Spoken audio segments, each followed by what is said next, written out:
നമസ്കാരം, goodness evening ന്യൂസിലേക്ക് സ്വാഗതം. പ്രധാന വാർത്തകൾ. കാത്തിരിപ്പുകൾക്ക് വിരാമം. വിഴിഞ്ഞം തുറമുഖത്ത് ആദ്യ മദർഷിപ്പ് സാൻ ഫെർണാണ്ടോ നങ്കൂരമിട്ടു. ISRO ചാരക്കേസിൽ CBI കുറ്റപത്രം സമർപ്പിച്ചു. വിദേശ സർവകലാശാലകളിലേക്കുള്ള വിദ്യാർത്ഥികളുടെ കുടിയേറ്റം സഭ നിർത്തിവച്ച് ചർച്ച ചെയ്യണമെന്ന അടിയന്തര പ്രമേയത്തിൽ നിയമസഭയിൽ വാക്പോര്. ആക്രമണം കടുപ്പിച്ച ഇസ്രായേൽ. ഗാസ സിറ്റിയിൽ നിന്ന് വീണ്ടും പലായനം. യൂറോ കപ്പിൽ നെതർലൻഡ്സിനെ തോൽപ്പിച്ച് ഇംഗ്ലണ്ട് ഫൈനലിൽ. വാർത്തകൾ വിശദമായി. കാത്തിരിപ്പുകൾക്ക് അവസാനം. കേരളത്തിന്റെ സ്വപ്ന പദ്ധതിയായ വിഴിഞ്ഞത്ത് ആദ്യ കപ്പൽ നങ്കൂരമിട്ടു. ലോകത്തെ രണ്ടാമത്തെ വലിയ കപ്പൽ കമ്പനിയായ മെക്സിക്കിന്റെ സാൻ ഫെർണാണ്ടോ മദർഷിപ്പിനെ വാട്ടർ സല്യൂട്ട് നൽകി വിഴിഞ്ഞം സ്വീകരിച്ചു. 7:15 വിഴിഞ്ഞം തുറമുഖത്തിന്റെ ഔട്ടർ ഏരിയയിലേക്ക് കപ്പലെത്തിയത്.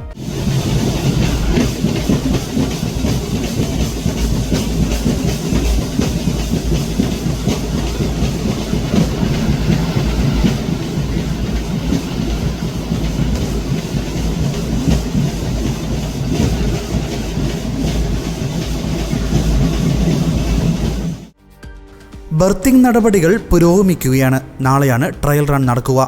1930 കണ്ടെയ്നറുകളാണ് വിഴിഞ്ഞത്ത് ഇറക്കുക.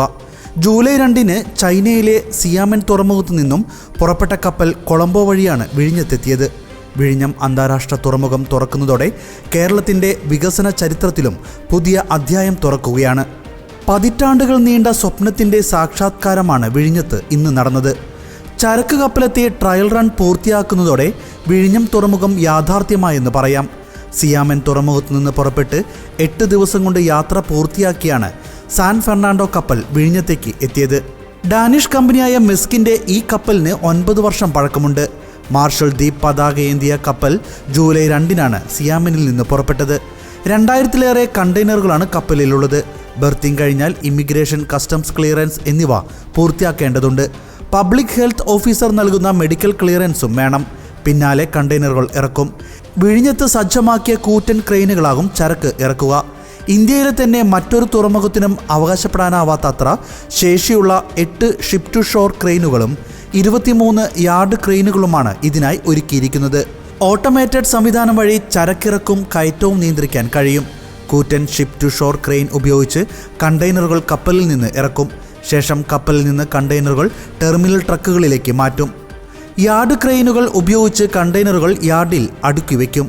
ഓരോ റൂട്ടിലേക്കുമുള്ള കണ്ടെയ്നറുകൾ അതനുസരിച്ചാകും ക്രമീകരിക്കുക. വിഴിഞ്ഞം തുറമുഖം സംസ്ഥാനത്തിൻ്റെ പൊതുവായ സാമ്പത്തിക വളർച്ചയ്ക്ക് മുതൽക്കൂട്ടാകുമെന്നും ഇത് സർക്കാരും ജനങ്ങളും ഒരുമിച്ച് നിന്ന് യാഥാർത്ഥ്യമാക്കുന്ന സ്വപ്നമാണെന്നും മുഖ്യമന്ത്രി പിണറായി വിജയൻ പറഞ്ഞു. കണ്ടെയ്നർ വ്യവസായത്തിൻ്റെ കേന്ദ്രമായി കേരളം മാറും. അഭിമാനപൂർവ്വം ഈ നേട്ടം നമുക്ക് ഓരോരുത്തർക്കും ആഘോഷിക്കാമെന്നും മുഖ്യമന്ത്രി സമൂഹമാധ്യമത്തിൽ കുറിച്ചു. യാത്ര ചെയ്യാൻ ആളില്ലാത്തതിനാൽ 2 ദിവസമായി സർവീസ് നടത്താതെ നവകേരള ബസ്. കോഴിക്കോട് ബാംഗ്ലൂരു റൂട്ടിലെ ഗരുഡ പ്രീമിയം ബസ്സാണ് ബുധൻ, വ്യാഴം ദിവസങ്ങളിൽ ആളില്ലാത്തതിനാൽ സർവീസ് നിർത്തിയത്. ഇന്ന് വെറും 5 പേർ മാത്രമാണ് കോഴിക്കോട്ട് നിന്ന് ബാംഗ്ലൂരുവിലേക്ക് ടിക്കറ്റ് ബുക്ക് ചെയ്തത്. ബാംഗ്ലൂരുവിൽ നിന്ന് തിരിച്ചാകട്ടെ ഒരാളും. ഗരുഡ പ്രീമിയം എന്ന ക്ലാസ് ഉൾപ്പെടുത്തിയാണ് ബസ് ഇറക്കിയത്. ആദ്യഘട്ടത്തിൽ മികച്ച പ്രതികരണമാണ് ബസ്സിന് ലഭിച്ചത്. എന്നാൽ കഴിഞ്ഞ ദിവസങ്ങളിൽ വെറും 14,000 രൂപ മാത്രം കളക്ഷൻ കിട്ടുന്ന രീതിയിലേക്ക് സർവീസ് മാറി. അതോടെ ഇന്നലെയും ഇന്നുമായി സർവീസ് നടത്തേണ്ട എന്ന തീരുമാനത്തിലേക്ക് അധികൃതർ എത്തുകയായിരുന്നു. എന്നാൽ ബുധൻ, വ്യാഴം പോലുള്ള ദിവസങ്ങളിൽ താരതമ്യേന ആളുകൾ കുറവുണ്ടാകാറുണ്ട് എന്നാണ് അധികൃതരുടെ വിശദീകരണം. ആഴ്ച അവസാനങ്ങളിലും അവധി ദിവസങ്ങളിലും തിരക്കേറുമെന്നും അപ്പോൾ സർവീസ് പതിപോലെ നടക്കുമെന്നും അധികൃതർ അറിയിച്ചു. പുലർച്ചെ 4 കോഴിക്കോട്ട് നിന്ന് പുറപ്പെട്ട് 11:30 ബംഗളൂരിലെത്തുന്ന രീതിയിലും ഉച്ചയ്ക്ക് 2:30 ബംഗളൂരിൽ നിന്ന് യാത്ര ആരംഭിച്ച് രാത്രി 10 കോഴിക്കോട്ട് തിരിച്ചെത്തുന്ന രീതിയിലാണ് യാത്രാസമയം ക്രമീകരിച്ചിരിക്കുന്നത്. താമരശ്ശേരി, കൽപ്പറ്റ, സുൽത്താൻ ബത്തേരി, മൈസൂർ വഴിയാണ് ബസ് സർവീസ് നടത്തുന്നത്. 1171 രൂപയാണ് സെസ് അടക്കമുള്ള ടിക്കറ്റ് നിരക്ക്. AC ബസ്സുകൾക്കുള്ള 5% ആഡംബര നികുതി നൽകണം. ആദ്യ സർവീസുകളിൽ ബസ് ടിക്കറ്റിന് വൻ ഡിമാൻഡായിരുന്നു. ബുക്കിംഗ് ആരംഭിച്ച് മണിക്കൂറുകൾക്കകം ടിക്കറ്റ് മുഴുവൻ വിറ്റുതീർന്നിരുന്നു. ISRO ഗൂഢാലോചന കേസിൽ പ്രതിയായ മുൻ AC S വിജയനെതിരെ CBI കുറ്റപത്രത്തിൽ രൂക്ഷ വിമർശനം. മറിയം റഷീദയുടെ എയർ ടിക്കറ്റും പാസ്പോർട്ടും പിടിച്ചുവെച്ച ശേഷം കേസെടുത്തുവെന്ന് കുറ്റപത്രത്തിൽ പറയുന്നു. നമ്പി നാരായണന് ക്രൂരമായി മർദ്ദനമേറ്റിരുന്നുവെന്നും ഇനിയും മർദ്ദിച്ചിരുന്നുവെങ്കിൽ മരിക്കുമായിരുന്നുവെന്നും പോലീസ് ഉദ്യോഗസ്ഥരോട് പറഞ്ഞിരുന്നതായും ശ്രീകൃഷ്ണ ഹോസ്പിറ്റൽ ഉടമ V സുകുമാരൻ പറഞ്ഞതായും കുറ്റപത്രത്തിലുണ്ട്. ചാരക്കേസ് അന്വേഷിക്കാൻ വിജയനെ ഔദ്യോഗികമായി ചുമതലപ്പെടുത്തിയില്ലായിരുന്നുവെന്ന് സഹപ്രവർത്തകനായ സുരേഷ് ബാബു മൊഴി നൽകിയിട്ടുണ്ട്. നമ്പിനാരായണന് ക്രൂരമായ മർദ്ദനമേറ്റിരുന്നുവെന്നും ഇനിയും മർദ്ദിച്ചിരുന്നുവെങ്കിൽ മരിക്കുമെന്നുമായിരുന്നു പോലീസ് ഉദ്യോഗസ്ഥരോട് പറഞ്ഞിരുന്നതായും ശ്രീകൃഷ്ണ ഹോസ്പിറ്റൽ ഉടമ വി സുകുമാരൻ പറഞ്ഞതായും കുറ്റപത്രത്തിലുണ്ട്. ഹോട്ടൽ മുറിയിൽ വെച്ച് എസ് വിജയൻ മറിയം റഷീദയെ കടന്നുപിടിക്കാൻ ശ്രമിച്ചെന്നും അത് എതിർത്തതിനാലാണ് ചാരവൃത്തി ആരോപിച്ച് കേസെടുത്തതെന്നും CBI ചൂണ്ടിക്കാട്ടുന്നത്. ചാരപ്രവർത്തനം നടന്നതായി യാതൊരു തെളിവും കണ്ടെത്താനായില്ലെന്ന് ഇന്റലിജൻസ് ബ്യൂറോ മുൻ അസിസ്റ്റന്റ് ഡയറക്ടർ വിനോദ് കുമാർ മൊഴി നൽകിയിരുന്നു. പോലീസ് കസ്റ്റഡിയിലായിരുന്ന നമ്പിനാരായണനെ IB ഉദ്യോഗസ്ഥർ ചോദ്യം ചെയ്തപ്പോൾ അവശനായിരുന്ന നമ്പിനാരായണനെ പരിശോധിക്കാൻ ഡോക്ടർ സുകുമാരനെ എത്തിച്ചത് താനായിരുന്നെന്ന് റിട്ടയർഡ് SP ബേബി ചാൾസ് മൊഴി നൽകിയിട്ടുണ്ട്. കേസിലെ ഗൂഢാലോചനയുമായി ബന്ധപ്പെട്ട സംഭവത്തിൽ CBI സമർപ്പിച്ച കുറ്റപത്രം കോടതി അംഗീകരിച്ചിരുന്നു. തിരുവനന്തപുരം ചീഫ് ജുഡീഷ്യൽ മജിസ്ട്രേറ്റ് കോടതിയാണ് കേസ് പരിഗണിച്ചത്. മുൻ SP S വിജയൻ, മുൻ DGP RB Sivakumar, SKK Joshua, മുൻ IB ഉദ്യോഗസ്ഥൻ ജയപ്രകാശ് എന്നിവരാണ് പ്രതികൾ. FIR-ലുണ്ടായിരുന്ന മറ്റുദ്യോഗസ്ഥരെ ഒഴിവാക്കിയിരുന്നു. FIR-ൽ 18 പ്രതികളാണ് ഉണ്ടായിരുന്നത്. ഗൂഢാലോചന, സ്ത്രീകളോട് മോശമായി പെരുമാറുക, മർദ്ദിക്കുക തുടങ്ങിയ വകുപ്പുകളാണ് പ്രതികൾക്കെതിരെ ചുമത്തിയിരിക്കുന്നത്. ചാരക്കേസിൽ നമ്പിനാരായണനെ അടക്കം പ്രതിയാക്കിയതിലെ ഗൂഢാലോചന സംബന്ധിച്ച് CBI അന്വേഷണത്തിൽ സുപ്രീം കോടതി ഉത്തരവ് നൽകിയിരുന്നു. ഇതനുസരിച്ച് CBI മെയ് മാസത്തിൽ തന്നെ കേസ് രജിസ്റ്റർ ചെയ്തു. 24 ലക്ഷത്തോളം വരുന്ന വിദ്യാർത്ഥികളെ ആശങ്കയിലാക്കിയ നീറ്റ് UG ചോദ്യപേപ്പർ ചോർച്ചയിൽ CBI അന്വേഷണം നിർണായക ഘട്ടത്തിലേക്ക്. ചോദ്യപേപ്പർ ചോർന്നത് ജാർഖണ്ഡിലെ ഹസാരിബാഗിലുള്ള വിദ്യാലയത്തിൽ നിന്നാണെന്ന് കണ്ടെത്തി. ഈ വിദ്യാലയത്തിലെ അധികൃതർക്ക് ചോദ്യപേപ്പർ ചോർച്ചയുമായി ബന്ധമുണ്ടെന്നാണ് കണ്ടെത്തൽ. നീറ്റ് UG ചോദ്യപേപ്പർ ചോർച്ചയുമായി ബന്ധപ്പെട്ട് ബീഹാറിൽ നിന്ന് അറസ്റ്റിലായവർക്ക് ഇവരുമായി ബന്ധമുണ്ടോ എന്നും CBI പരിശോധിക്കുന്നുണ്ട്. ഹസാരിബാഗിലെ വിദ്യാലയത്തിൽ നിന്ന് ചോർന്ന ചോദ്യപേപ്പർ തന്നെയാണ് ബീഹാറിലെ സംഘത്തിന് ലഭിച്ചതെന്നും സ്ഥിരീകരിച്ചു. മെയ് 5 നടക്കാനിരുന്ന പരീക്ഷയുടെ 9 സെറ്റ് ചോദ്യപേപ്പറുകൾ സുരക്ഷിതമായി സംരക്ഷിക്കുന്നതിനായി 2 ദിവസം മുമ്പാണ് SBIയുടെ ശാഖയിലെത്തിയത്. അവിടെ നിന്ന് പരീക്ഷാ കേന്ദ്രമായ ഹസാരിബാഗിലെ ഒയാസിസ് സ്കൂളിലേക്ക് 2 സെറ്റ് ചോദ്യപേപ്പറുകൾ കൊണ്ടുപോയി. എന്നാൽ സ്കൂളിൽ എത്തുമ്പോഴേക്കും സീൽ പൊട്ടിയ നിലയിലായിരുന്നുവെന്നും അന്വേഷണത്തിൽ വ്യക്തമായി. ജില്ലയിലെ മുഴുവൻ മെഡിക്കൽ പ്രവേശന പരീക്ഷയുടെയും കോർഡിനേറ്ററായിരുന്ന ഒയാസിസ് സ്കൂൾ പ്രിൻസിപ്പൽ എഹ്സനുൽ ഹക്ക്, വൈസ് പ്രിൻസിപ്പലും NTA നിരീക്ഷകനുമായ ഇംതിയാസ് അലം, പ്രാദേശിക പത്രപ്രവർത്തകൻ ജമാലുദ്ദീൻ എന്നിവരെ ജൂൺ 29-ന് CBI അറസ്റ്റ് ചെയ്തിരുന്നു. ബീഹാറിൽ നിന്ന് കത്തിയ നിലയിൽ കണ്ടെത്തിയ ചോദ്യപേപ്പറിൽ ഹസാരിബാഗിലെ ഒയാസിസ് സ്കൂളിലെ പേപ്പറിന്റെ അതേ കോഡ് ഉണ്ടായിരുന്നുവെന്നും അന്വേഷണത്തിൽ കണ്ടെത്തിയിട്ടുണ്ട്. കേസിൽ ഇതുവരെ 11 പേരാണ് അറസ്റ്റിലായത്. ചോദ്യപേപ്പർ ചോർച്ചയ്ക്ക് 3 സാധ്യതയാണെന്നാണ് CBI കാണുന്നത്. ചോദ്യപേപ്പർ സൂക്ഷിച്ചിരുന്ന SBI ശാഖയിൽ നിന്ന് ഒയാസിസ് സ്കൂളിലേക്ക് പേപ്പർ മാറ്റുന്നതിനിടെ ഒയാസിസ് സ്കൂളിൽ പേപ്പർ എത്തിയ ശേഷം എന്നീ 3 സാധ്യതകളും CBI വിശദമായി പരിശോധിക്കുന്നുണ്ട്. വിദേശ സർവകലാശാലയിലേക്കുള്ള വിദ്യാർത്ഥികളുടെ കുടിയേറ്റം സഭ നിർത്തിവെച്ച് ചർച്ച ചെയ്യണമെന്നാവശ്യപ്പെട്ട് അടിയന്തര പ്രമേയത്തിന് നോട്ടീസ് നൽകി മാത്യു കുഴൽനാടൻ MLA.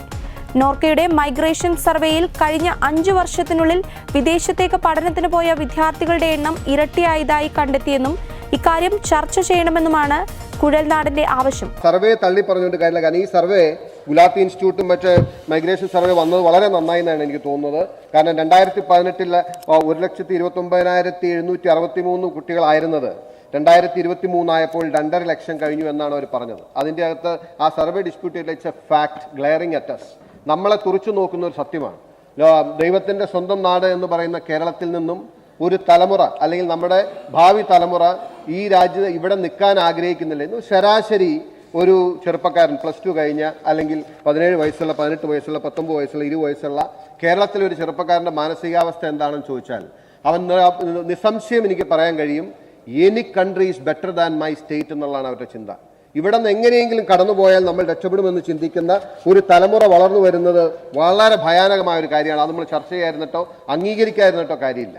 ഇനി അതിൻ്റെ കാരണങ്ങളെക്കുറിച്ച് നമ്മൾ പരിശോധിക്കാൻ പോയാൽ ഒരുപക്ഷെ അതിന് social, political and economic reasons ഉണ്ട്. കാരണം കാരണം ഇവിടുത്തെ ഇന്നത്തെ ഒരു തലമുറ ജീവിക്കാൻ ആഗ്രഹിക്കുന്ന ഒരു അന്തരീക്ഷം നമുക്ക് കൊടുക്കാൻ കഴിഞ്ഞിട്ടില്ല എന്നാണ് ഫസ്റ്റ് കാണിക്കുന്നത്. അവരൊരു ലിബറൽ അറ്റ്മോസ്ഫിയറിൽ ജീവിക്കാൻ ആഗ്രഹിക്കുന്നു. കുറച്ചുകൂടി ഫ്രീഡം അനുഭവിച്ചും കുറച്ചുകൂടി കൾച്ചേർഡായിട്ടും കുറച്ചുകൂടി ലിബറലായിട്ടും ഒക്കെ ജീവിക്കാൻ ആ ഒരു അന്തരീക്ഷം നമുക്ക് കൊടുക്കാൻ കഴിയുന്നില്ല. ഇനി അതിനോട് അനുബന്ധിച്ച് വരുന്നതാണ് economic reasons.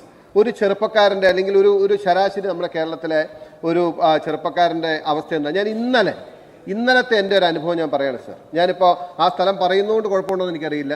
I happen to be there in Muscat. ആ മസ്കറ്റിൽ ചെന്ന് ഇവിടെ ഹോട്ടലിൽ ചെന്നൊരു കുട്ടി എൻ്റെ കൂടെ ഉണ്ടായിരുന്നു. ഞാൻ ആ പയ്യനോട് ചോദിച്ചു, എന്ത് ചെയ്യുന്നു, ഒരു വർഷമായിട്ട് ഇവിടെ ജോലി ചെയ്യുന്നു പറഞ്ഞു. അപ്പോൾ ഞാൻ ചോദിച്ചു, നിങ്ങൾക്ക് എത്ര ശമ്പളം കിട്ടുമെന്ന് ചോദിച്ചു. പറഞ്ഞു 10,000 രൂപ കിട്ടുമെന്ന് പറഞ്ഞു. ഔട്ട്സോഴ്സ് ചെയ്ത കമ്പനിയാണ് അവനെ ഇവിടെ എംപ്ലോയ് ചെയ്തിരിക്കുന്നത്. ഒരു വർഷമായിട്ട് ജോലി ചെയ്യാണ് ഒരു ചെറുപ്പക്കാരൻ.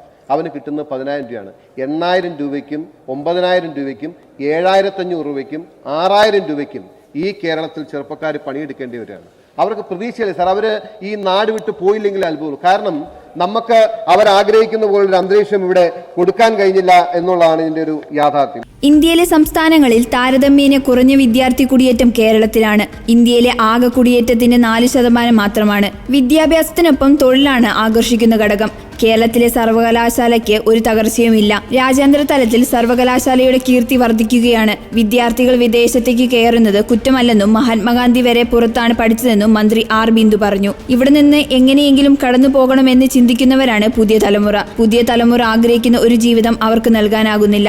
10ാം ക്ലാസ് കഴിഞ്ഞവർക്ക് ഇന്നത്തെ കാലത്ത് എഴുത്തും വായനയും അറിയില്ല എന്ന മന്ത്രിയുടെ പ്രസ്താവന ശരിയാണ്. അതിനെ തിരുത്തുകയാണ് മറ്റുള്ളവർ ചെയ്തത്. വിദ്യാഭ്യാസ രംഗത്ത് ഇത്തരം പ്രശ്നങ്ങൾ ആഴത്തിൽ ചർച്ച ചെയ്യണമെന്നും മാത്യു കുഴൽനാടൻ പ്രതികരിച്ചു.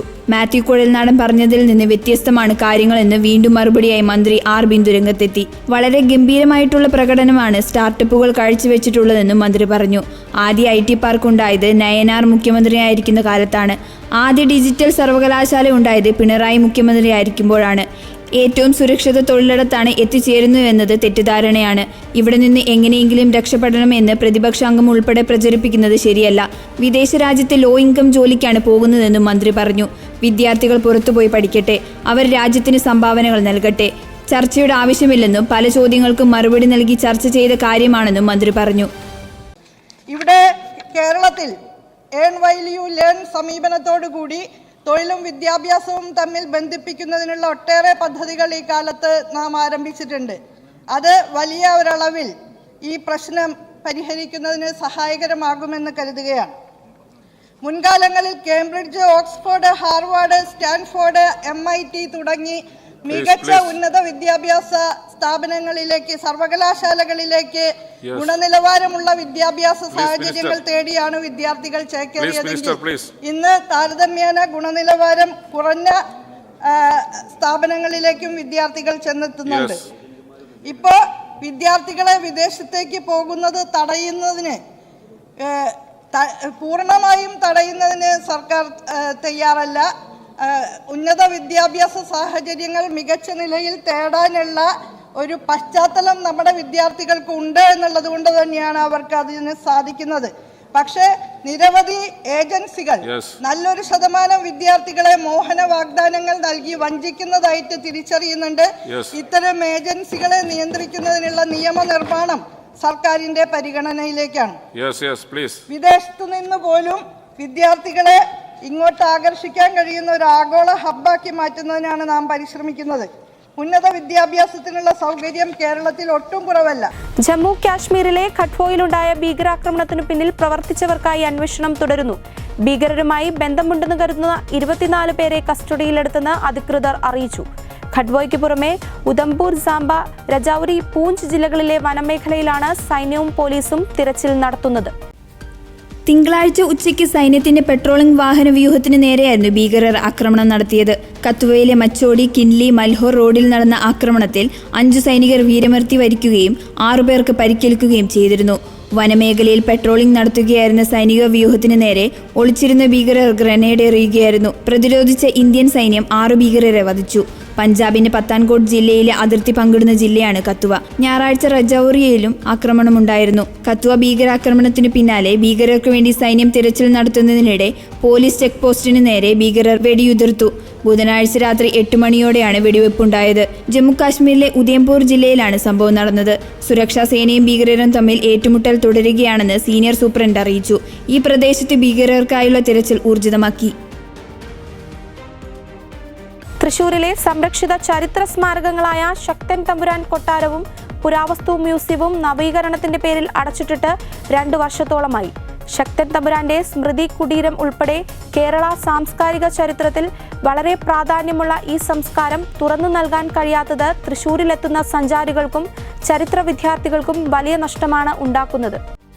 തൃശൂർ നഗരമധ്യത്തിൽ തലയുയർത്തി നിൽക്കുന്ന ശക്തൻ തമ്പുരാൻ കൊട്ടാരവും മ്യൂസിയവും 2022 ഓഗസ്റ്റ് 16 നവീകരണ പ്രവർത്തനങ്ങൾക്കായി അടച്ചിട്ടത്. പുതിയ നിർമ്മാണ പ്രവർത്തനങ്ങൾ 6 മാസം കൊണ്ട് പൂർത്തിയാക്കുമെന്നാണ് നോഡൽ ഏജൻസിയായ Keralam museum history and heritage അധികൃതർ അറിയിച്ചിരുന്നത്. 5 കോടി രൂപയാണ് നിർമ്മാണ പ്രവർത്തനങ്ങൾക്ക് അനുവദിച്ചത്. എന്നാൽ 2024 ജൂലൈ മാസമായിട്ടും നിർമ്മാണ പ്രവർത്തനങ്ങൾ പൂർത്തിയാക്കി കൊട്ടാരവും മ്യൂസിയവും പൊതുജനങ്ങൾക്ക് തുറന്നു നൽകിയിട്ടില്ല. കേരളത്തിൻ്റെ സാംസ്കാരിക തലസ്ഥാനമായ തൃശൂർ സന്ദർശിക്കാനെത്തുന്ന വിദേശികളും ഇതര സംസ്ഥാനങ്ങളിൽ നിന്നുള്ള സഞ്ചാരികളും ഉൾപ്പെടെയുള്ളവർക്ക് ഇപ്പോൾ കാണാൻ കഴിയുന്നത് പൂട്ടിക്കിടക്കുന്ന കൊട്ടാര ഗേറ്റും സന്ദർശകർക്ക് പ്രവേശനമില്ല എന്ന ബോർഡും മാത്രമാണ്. തൃശൂരിലെത്തുന്ന ചരിത്രാന്വേഷികളെയും വിദ്യാർത്ഥികളെയും സംബന്ധിച്ച് ഇത് വലിയ നഷ്ടമാണെന്ന് തൃശൂരിലെ പ്രാദേശിക ചരിത്രകാരനായ സൈമൺ വേലുക്കാരൻ പറഞ്ഞു. ഇതിന്റെ പുനർനിർമ്മാണം ആവശ്യമാണ്, അതില്ല എന്ന് പറയണില്ല. പക്ഷെ അതിൻ്റെ കാലാവധിയും അത്രയ്ക്ക് നീണ്ടു പോകുന്നത് പല ചരിത്രകാരന്മാരുടെയും നഷ്ടമാണ്. വിദേശികളും ഈ ജില്ലക്കാരും മറ്റ് ജില്ലക്കാരും മറ്റ് സംസ്ഥാനക്കാരും ഒക്കെ ഇവിടെ വന്നിട്ട് മടങ്ങിപ്പോകുന്നതായിട്ട് അറിയാം. അത് ഒഴിവാക്കി അതിൻ്റെ സമയങ്ങൾ ചുരുക്കി എത്രയും പെട്ടെന്ന് ഈ പുതുക്കൽ കാര്യങ്ങളെല്ലാം കഴിഞ്ഞ് ഇത് തുറന്നു കൊടുത്ത് ഇത് എത്രയും പെട്ടെന്ന് ചെയ്ത് തീർക്കലാണ് നമ്മുടെ സമൂഹത്തിൻ്റെ ആവശ്യം. ഇതിനെക്കുറിച്ച് അറിയാനും ഈ കൊട്ടാരത്തിൻ്റെ ഡച്ച് മാതൃക ആയിട്ടുള്ള എല്ലാ പല കാര്യങ്ങളൊക്കെ ഒന്ന് അറിയാനും കേരള ശൈലിയിലുള്ള കെട്ടിടങ്ങൾ അതിൻ്റെ ഭാഗങ്ങൾ അറിയാനും അങ്ങനെ ഒരുപാട് കാര്യങ്ങൾ അറിയാൻ വേണ്ടിയിട്ട് ധാരാളം സന്ദർശകർ വരുന്ന സ്ഥലമാണ് ഇവിടെ. ഉടൻ തന്നെ ശക്തമ്പരാൻ്റെ കോവിലം കാണാണ്ട് ആരും പോവില്ല. അത്രയും മനോഹരമാണ് ഇതിൻ്റെ ചരിത്രം. അത് കാണാനായിട്ട് എല്ലാവർക്കും താല്പര്യമുണ്ട്. ഈ പ്രാദേശിക ആൾക്കാരെക്കാളും കൂടുതൽ ഇവിടുന്ന് പുറത്തുള്ള ആൾക്കാർക്കാണ് അത് കാണാനായിട്ട് ഏറ്റവും കൂടുതൽ താല്പര്യം. മധ്യ ഗാസയിലെ ദെയർ അൽ ബലാഹ് പട്ടണത്തിലും നസൂറത്ത് അഭയാർത്ഥി ക്യാമ്പിലും ഇസ്രായേൽ നടത്തിയ കനത്ത ബോംബാക്രമണത്തിൽ 6 കുട്ടികളും 3 സ്ത്രീകളും അടക്കം 20 പാലസ്തീൻകാർ കൊല്ലപ്പെട്ടു. ഡസൻ കണക്കിന് പേർക്ക് പരിക്കേറ്റു. ഗാസ സിറ്റിയിൽ നിന്ന് പാലസ്തീൻകാരോട് ഒഴിഞ്ഞുപോകാൻ ആവശ്യപ്പെട്ട ഇസ്രായേൽ സൈന്യം സിറ്റിയിലെ UN പാലസ്തീൻ അഭയാർത്ഥി വിഭാഗം ഓഫീസിലും ബോംബിട്ടു. തുടർച്ചയായി 2ാം ദിവസവും മധ്യഗാസയിൽ കനത്ത ബോംബിംഗാണ് നടന്നത്. വെടിനിർത്തൽ കരാറിനായുള്ള മധ്യസ്ഥ ചർച്ചകൾ ദോഹയിൽ പുരോഗമിക്കുന്നതിനിടെയാണ് സുരക്ഷിതമെന്ന് ഇസ്രായേൽ സൈന്യം അറിയിച്ചിട്ടുള്ള മേഖലകളിലും കനത്ത ആക്രമണം നടന്നത്. ഇതോടെ പലവട്ടം ഒഴിപ്പിക്കപ്പെട്ട ക്യാമ്പുകളിൽ കഴിയുന്നവർ വീണ്ടും പലായനം തുടങ്ങി. കഴിഞ്ഞ ദിവസം തെക്കൻ നഗരമായ ഗാൻ യൂനീസിന് സമീപം പാലസ്തീൻ കുടുംബങ്ങളെ പാർപ്പിച്ചിട്ടുള്ള സ്കൂളിൽ ഇസ്രായേൽ ബോംബിട്ടതിനെ തുടർന്ന് കുട്ടികളും സ്ത്രീകളും അടക്കം 30 പേരാണ് കൊല്ലപ്പെട്ടത്. 50-ലേറെ പേർക്ക് പരിക്കേൽക്കുകയും ചെയ്തു. ഈ ആഴ്ചയാണ് ഗാസ സിറ്റിയിൽ വീണ്ടും ഇസ്രായേൽ ടാങ്കുകൾ പ്രവേശിച്ചതും ആക്രമണം കടുപ്പിച്ചതും. യുദ്ധത്തിന്റെ ആരംഭത്തിൽ ആദ്യം ടാങ്കുകൾ വളഞ്ഞത് ഗാസ സിറ്റിയായിരുന്നു. ഇവിടെ ഹമാസിനെ ഉന്മൂലനം ചെയ്തെന്ന് അവകാശപ്പെട്ട സൈന്യം പിൻവാങ്ങിയതുമാണ്. ഹമാസ് വീണ്ടും സംഘം ചേർന്നു എന്ന് പറഞ്ഞാണ് ഇപ്പോൾ ആക്രമണം പുനരാരംഭിച്ചത്. അതേസമയം ഇന്നലെ ദോഹയിൽ വീണ്ടും മധ്യസ്ഥ ചർച്ചകൾ സജീവമായി. കഴിഞ്ഞ ദിവസം CIA director William Burns Egypt president Abdul Fattah al നിസയുമായി കൈറോയിൽ കൂടിക്കാഴ്ച നടത്തിയിരുന്നു. ഈജിപ്ത് ഇന്റലിജൻസ് മേധാവി അബ്ബാസ് കമാൽ ഇന്നലെ ദോഹയിലെത്തി. അതിനിടെ ജെറുസലേം ആസ്ഥാനമായ ഇസ്രായേൽ ഡെമോക്രസി ഇൻസ്റ്റിറ്റ്യൂട്ട് നടത്തിയ സർവേയിൽ 85% ഇസ്രായേലികളും വെടിനിർത്തലിനെ അനുകൂലിച്ചു. മലബാർ മേഖലയിലെ +1 സീറ്റ് ക്ഷാമത്തിന് പരിഹാരമായി താൽക്കാലിക ബാച്ചുകൾ സർക്കാർ അനുവദിച്ചു. പൊതുവിദ്യാഭ്യാസ ഡയറക്ടറുടെ റിപ്പോർട്ട് അംഗീകരിച്ചാണ് കാസർഗോഡ്, മലപ്പുറം ജില്ലകളിൽ മാത്രം താൽക്കാലിക ബാച്ചുകൾ അനുവദിച്ചത്. നിയമസഭയിൽ ചട്ടം 300 പ്രകാരം നടത്തിയ പ്രസ്താവനയിലാണ് വിദ്യാഭ്യാസ മന്ത്രി ഇക്കാര്യം അറിയിച്ചത്. പൊതുവിദ്യാലയങ്ങൾക്ക് മാത്രമാണ് താൽക്കാലിക ബാച്ച് അനുവദിച്ചത്. സർ, സംസ്ഥാനത്തെ 2024-25 അധ്യയന വർഷത്തിൽ +1 പ്രവേശനത്തിന് 1ാം സപ്ലിമെന്ററി അലോട്ട്മെന്റ് ഉൾപ്പെടെയുള്ള മുഖ്യ അലോട്ട്മെന്റുകൾ കഴിഞ്ഞപ്പോഴും പ്രവേശനം ലഭിക്കാത്ത മലപ്പുറം, കാസർഗോഡ് ജില്ലയിലെ വിദ്യാർത്ഥികളുടെ +1 പ്രവേശനത്തിനായി പ്രസ്തുത ജില്ലകളിൽ താൽക്കാലിക ബാച്ചുകൾ അനുവദിക്കുകയാണ്. 2023-24 അധ്യയന വർഷം സംസ്ഥാനത്താകെ 4,25,671 വിദ്യാർത്ഥികൾ SSLC പാസ്സായി ഉപരിപഠനത്തിന് യോഗ്യത നേടിയിട്ടുണ്ട്. +1 പഠനത്തിനായി ആകെ 4,33,471 സീറ്റുകൾ മാർജിനൽ സീറ്റ് വർധന ഉൾപ്പെടെ സർക്കാർ എയ്ഡഡ്, അൺഎയ്ഡഡ് ഹയർ സെക്കൻഡറി സ്കൂളുകൾ ലഭ്യമാണ്. സർക്കാർ എയ്ഡഡ് മേഖലയിൽ 3,78,580 സീറ്റുകളാണ് ലഭ്യമായിട്ടുള്ളത്. ഈ അക്കാദമിക വർഷം +1 പ്രവേശനത്തിൽ സീറ്റ് ക്ഷാമം ഉണ്ടാകാതിരിക്കുന്നതിനായി അലോട്ട്മെന്റുകളുടെ തുടക്കത്തിൽ തന്നെ 2024 മെയ് മാസം 8 സർക്കാർ ഉത്തരപ്രകാരം 2023-24 വർഷം താൽക്കാലികമായി അനുവദിച്ചതും നിലനിർത്തിയതും ഷിഫ്റ്റ് ചെയ്തതുമായ ആകെ 178 ബാച്ചുകൾ തുടരുന്നതിനും മലബാർ മേഖലയിൽ എല്ലാ സർക്കാർ സ്കൂളുകളിലും 30% മാർജിൻ സീറ്റ് വർധനവും എല്ലാ എയ്ഡഡ് സ്കൂളുകൾക്കും 20% മാർജിൻ സീറ്റ് വർധനവും ആവശ്യപ്പെടുന്ന എയ്ഡഡ് സ്കൂളുകൾക്ക് അധികമായി 10% മാർജിൻ സീറ്റ് വർധനവും അനുവദിച്ച് ഉത്തരവ് പുറപ്പെടുവിച്ചിട്ടുണ്ട്. ഹയർ സെക്കൻഡറി 1ാം വർഷ പ്രവേശനത്തിന്റെ മുഖ്യഘട്ട അലോട്ട്മെന്റുകൾ പൂർത്തീകരിച്ചു കഴിഞ്ഞപ്പോൾ സംസ്ഥാനത്ത് മലപ്പുറം കാസർഗോഡ് ജില്ലയിൽ +1 സീറ്റുകളുടെ അപര്യാപ്തത ഉണ്ടെന്ന് പ്രാദേശികമായി പരിശോധിച്ചതിന്റെ അടിസ്ഥാനത്തിൽ കണ്ടെത്തുകയുണ്ടായി.